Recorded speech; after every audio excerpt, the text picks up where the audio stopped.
এই ছোট ছোট কাজগুলো করতে আমার কাছে ভীষণ ভালো লাগে। তো এখন তো কেমন জানি নেশা হয়ে গেছে, একটার পর একটা করেই যাচ্ছি। তো যখন নকশি কাজ শেয়ার করেছিলাম তখন অনেকেই জানতে চেয়েছেন এই পিন হোল্ডার বা শু হোল্ডারগুলো কিভাবে মেকিং করি।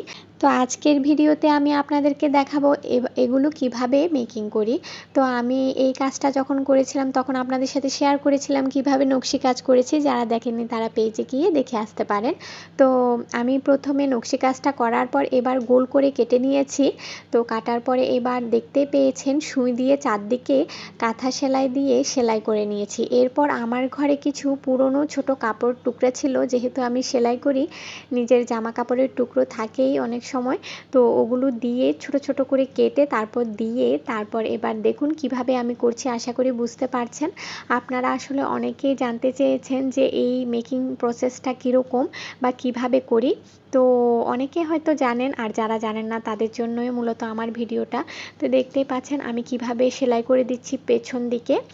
একটু টাইট করে ভালো করে সেলাই করে দিতে হবে, তাহলে দেখতে পরে সুন্দর লাগে জিনিসটা। তো দেখতেই পাচ্ছেন আমি ভালো করে এখানে সেলাই করে নিচ্ছি।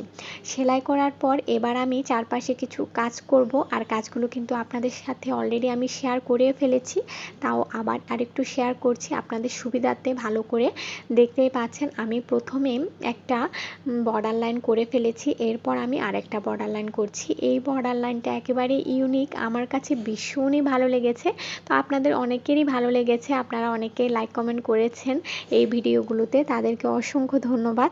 আর যারা জানতে চেয়েছেন কিভাবে এই শু হোল্ডারগুলো আমি করি, মেকিংটা আমি আজকে দেখিয়ে দিলাম। আশা করি আপনারাও করতে পারবেন নিজের জন্য।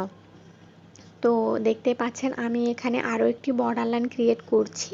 আর প্রথমে বর্ডার লাইনটা একেবারে সিম্পল দিয়েছি, তারপর এই বর্ডার লাইনটা একটু হার্ড আছে, তাও যদি আপনারা চেষ্টা করেন তাহলে অবশ্যই পারবেন। আর তারপর আমি আরও একটি বর্ডার লাইন দিব এখানে। আর সেই বর্ডার লাইনটা একেবারে সবাই আমরা কম বেশি নকশি প্রেমীরা জানি, সেটা জামার নিচে হোক বা ছোট বাচ্চাদের ফ্রকে, গলায়, যে কোনো জায়গায় এই বর্ডার লাইনটা আমরা বেশি দিয়ে থাকি। আর এটা আমার কাছে ভীষণই পছন্দের একটি বর্ডার লাইন। এই বর্ডার লাইনটা দিলে সম্পূর্ণ মানে নকশি কাজটা যেন সম্পূর্ণ হয়, মানে বর্ডারের দিকে। তো যাই হোক, এখানে আমি কমলা কালার সুতা দিয়ে বর্ডার লাইনটা করে নিচ্ছি। আর কালোর মধ্যে আমি খুব সুন্দর করে কালার কম্বিনেশন করার চেষ্টা করেছি। আপনাদের কাছে কেমন লেগেছে সবাই অবশ্যই জানাবেন। তো আশা করি আপনারাও যারা তৈরি করতে চাচ্ছেন পিন হোল্ডার বা শু হোল্ডার, আশা করি আমার ভিডিওটি দেখে তৈরি করতে পারবেন। তো আরও নতুন নতুন নকশি কাজের ভিডিও দেখতে আমাদের পেজের সাথে থাকুন। আর পেজটি যারা ফলো করেননি কষ্ট করে ফলো করে রাখবেন, যাতে আরও নতুন নতুন এরকম ভিডিও দেখতে পান। আর যারা ইউটিউব চ্যানেল থেকে দেখছেন চ্যানেলটি সাবস্ক্রাইব করে নেবেন। ধন্যবাদ।